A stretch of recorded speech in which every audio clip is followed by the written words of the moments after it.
Listen, I've watched people destroy generational wealth in less than 5 years. Not because of market crashes, not because of bad luck, because they made the same 5 mistakes over and over again, convinced they were different. They weren't. And if you're making any of these errors right now, you're not building wealth, you're renting the illusion of it. I don't care how much you make. I don't care what your portfolio says today. If the foundation is broken, the structure collapses. It's just a matter of time. I've seen this play out across 4 decades, through 7 recessions, and the pattern never changes. The names change, the asset classes shift, but the mistakes, identical. So here's what we're doing. I'm going to walk you through the 5 most destructive financial behaviors I see in people who should know better. These aren't beginner errors. These are the mistakes made by doctors, engineers, business owners, people with 6- and 7-figure incomes who somehow end up financially fragile.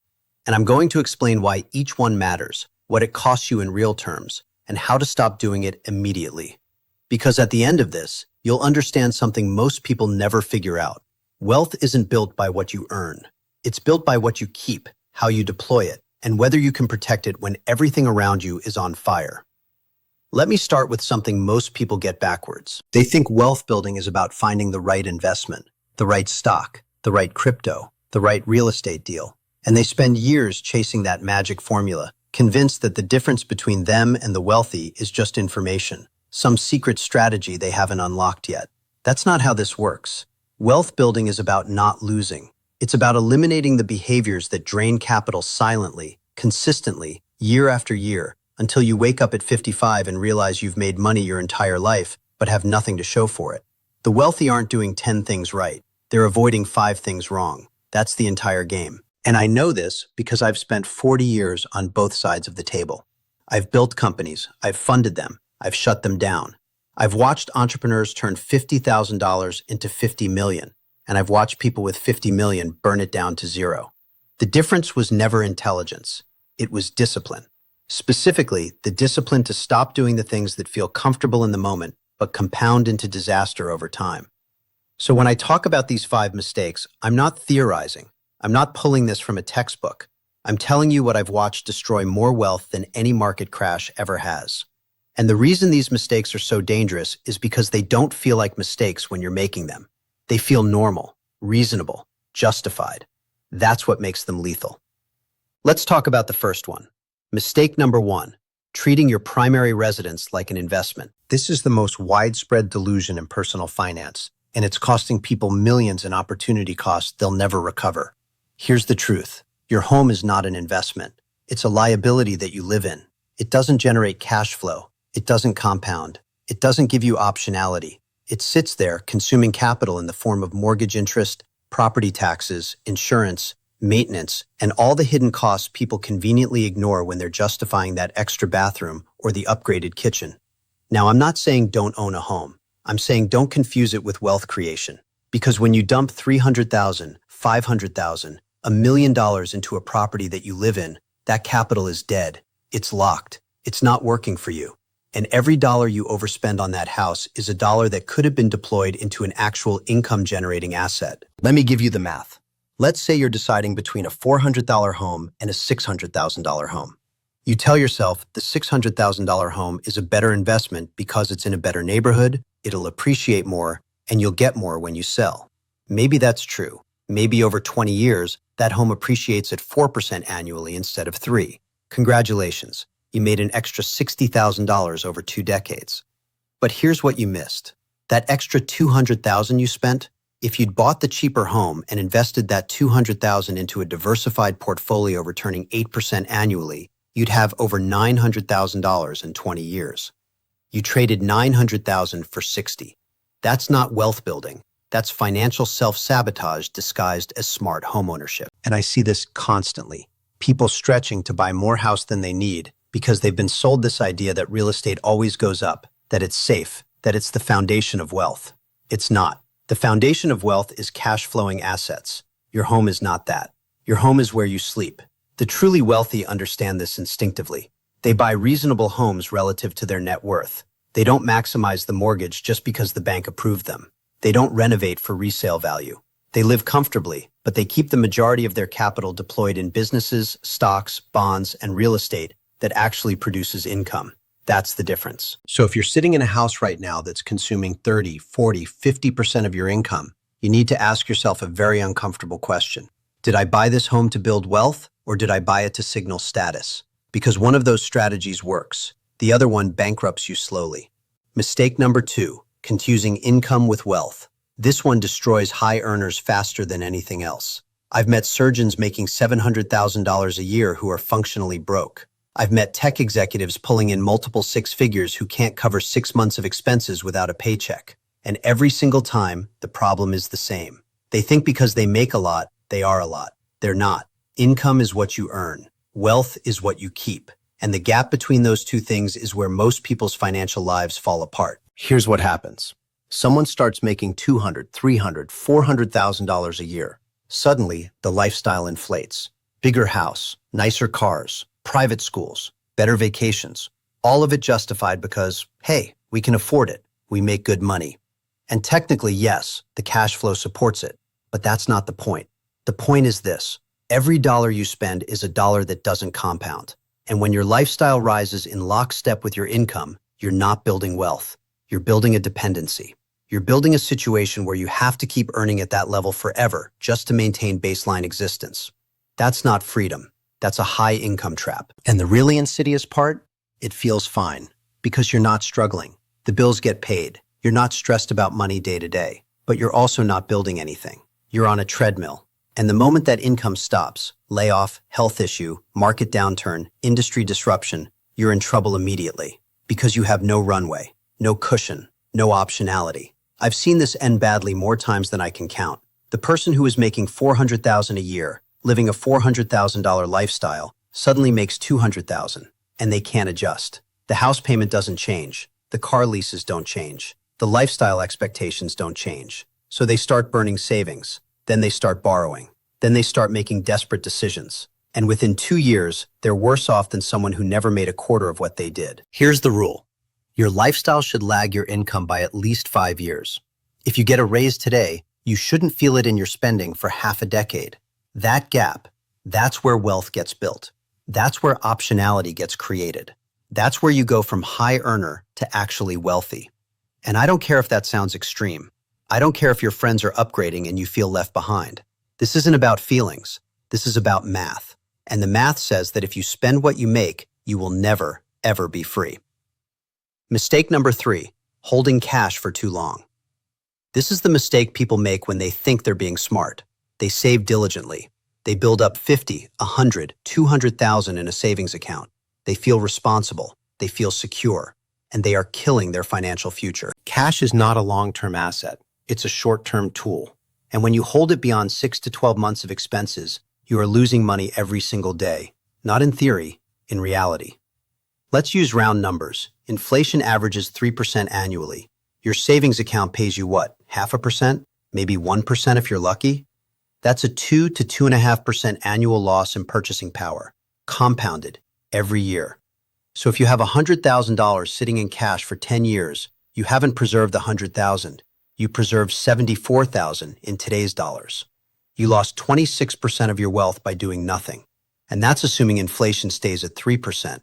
If we hit a cycle where it runs higher, 4, 5, 6%, you're getting destroyed even faster. Now, people justify this by saying they want liquidity. They want safety. They want to be ready for emergencies. I get it. I'm not saying hold zero cash. I'm saying hold the right amount. 6 months of expenses, maybe 12 if you're risk averse or your income is variable. Beyond that, every dollar sitting in cash is a dollar that should be deployed. Because here's what actually builds wealth: compounding returns over time. And cash doesn't compound. Stocks compound. Bonds compound. Real estate compounds. Businesses compound. Cash just sits there losing value while you convince yourself you're being prudent. And I see this especially with people who've been through a market crash. They got burned in 2008 or 2020, and now they're terrified. So they hold cash. They wait for the perfect entry point. They wait for certainty.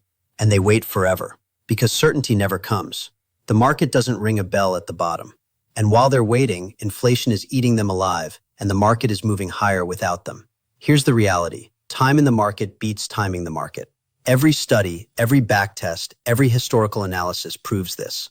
The person who invested at the worst possible time every single year for 30 years still outperforms the person who held cash waiting for the perfect moment. Because the perfect moment doesn't exist. So if you're holding more than a year's worth of expenses in cash right now, you need to fix that. Not eventually, now. Because every month you wait is a month of compounding you'll never get back. And compounding is the only thing that matters in wealth building. It's not skill, it's not timing, it's time. And you're wasting it. Mistake number 4, ignoring tax efficiency. This is the mistake that quietly costs you more than almost anything else, and most people don't even realize it's happening. Taxes are your largest lifetime expense. Not your house, not your cars, not your vacations. Taxes. And if you're not structuring your financial life to minimize them legally, you are leaving millions on the table over the course of your career. Not thousands, millions. Let me give you an example. Let's say you're a high earner in a state like California or New York. You're in the top federal bracket, you're in the top state bracket, and you're paying 50% marginal tax on every additional dollar you make. 50 cents of every dollar goes to the government before you even see it. Now let's say you make an extra $100,000 this year. You think you made $100,000, you didn't. You made 50. The other 50 is gone. And if you take that 50 and invest it in a taxable brokerage account, every dividend, every interest payment, every capital gain is getting taxed again. You're being taxed on the way in and taxed on the way out. But here's what the wealthy do.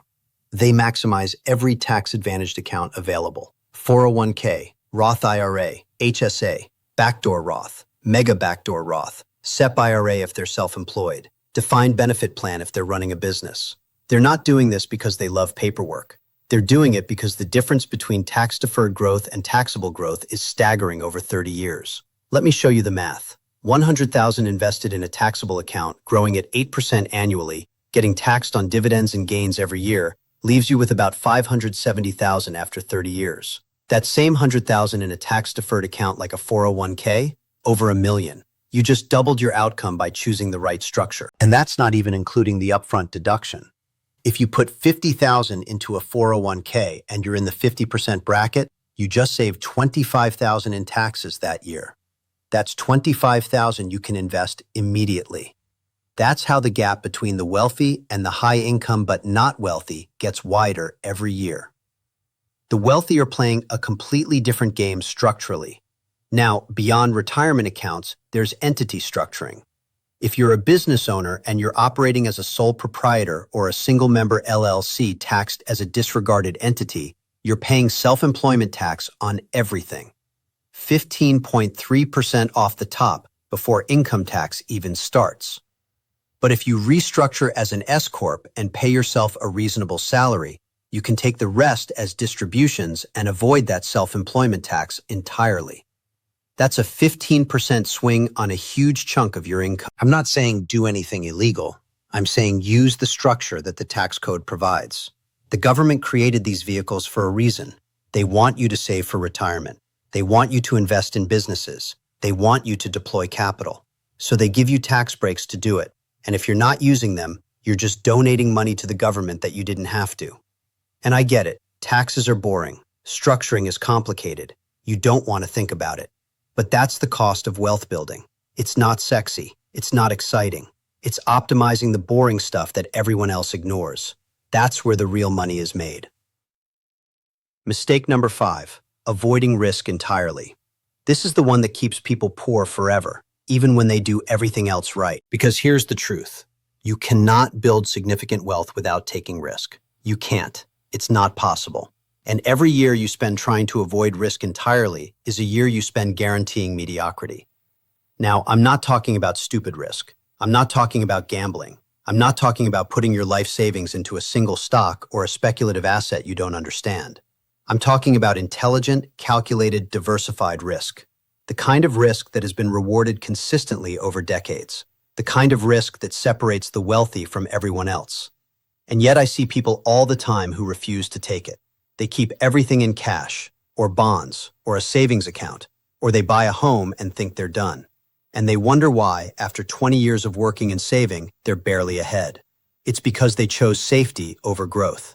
And safety doesn't compound. Let me be very clear about something. The stock market is not risky over long periods. It's risky over short periods. If you're investing for 30 years, the stock market is one of the safest places you can put your money. The risk is not being in it. The risk is inflation. The risk is opportunity cost. The risk is getting to 65 and realizing you have $200,000 saved and no way to retire. I've seen this play out in real time. Two people, same income, same savings rate, same discipline. One invests in a diversified portfolio of stocks. The other keeps it in bonds and cash because they're afraid of losing money. 30 years later, the first person has $3 million. The second has $700,000. Same effort, 4 times the result. The only difference was willingness to accept short-term volatility in exchange for long-term growth. And here's the thing people don't understand about risk. It's not binary. You don't either take risk or not take risk. You're always taking risk. The question is which risk you're taking. If you hold cash, you're taking inflation risk. If you hold bonds, you're taking interest rate risk. If you hold stocks, you're taking market risk. There is no risk-free option. There's only choosing which risk you're comfortable with. And the wealthy choose market risk, because market risk is the only risk that pays you for taking it. Inflation risk costs you. Interest rate risk costs you. Market risk over time compensates you. That's why every single wealthy person I know has significant equity exposure. Not because they're gamblers, because they understand that equity ownership is how wealth gets built. Now, does that mean you go all in on stocks tomorrow? No. You build a diversified portfolio appropriate for your age and risk tolerance. You don't panic sell when the market drops. You don't check your account every day. You invest consistently, you rebalance annually, and you let time do the work. That's it. That's the whole strategy. But you have to be in the game, and most people aren't. They're on the sidelines, waiting for certainty, waiting for safety, waiting for someone to tell them it's okay. And that day never comes, because the market doesn't care about your feelings. It rewards participants, and it punishes spectators. So if you're avoiding stocks because you're scared of losing money, I need you to reframe that. You're not avoiding loss, you're guaranteeing it, because inflation is a guaranteed loss. Staying in cash is a guaranteed loss. The only question is whether you're willing to accept temporary volatility in exchange for long-term growth. And if you're not building wealth, you're preserving poverty. Let's bring this together. These 5 mistakes, overbuying your home, confusing income with wealth, holding too much cash, ignoring taxes, and avoiding risk, these aren't random errors. They're connected. They all come from the same place, a fundamental misunderstanding of what wealth actually is. Wealth is not what you own. It's not your house, it's not your car, it's not your salary. Wealth is optionality. It's the ability to say no. It's the ability to take a year off without financial stress. It's the ability to retire early or work because you want to, not because you have to. And you only get that through disciplined, long-term capital deployment. And the reason most people never get there isn't because they don't make enough. It's because they spend too much, they hold cash too long, they ignore tax strategy, they avoid intelligent risk, and they confuse lifestyle with wealth. And by the time they realize the mistake, they've lost decades of compounding they can never recover. So here's what you do. You go through these 5 mistakes one by one, and you audit yourself. Honestly, not based on what you want to believe, but based on what's actually true. Are you living in too much house? Are you spending everything you make?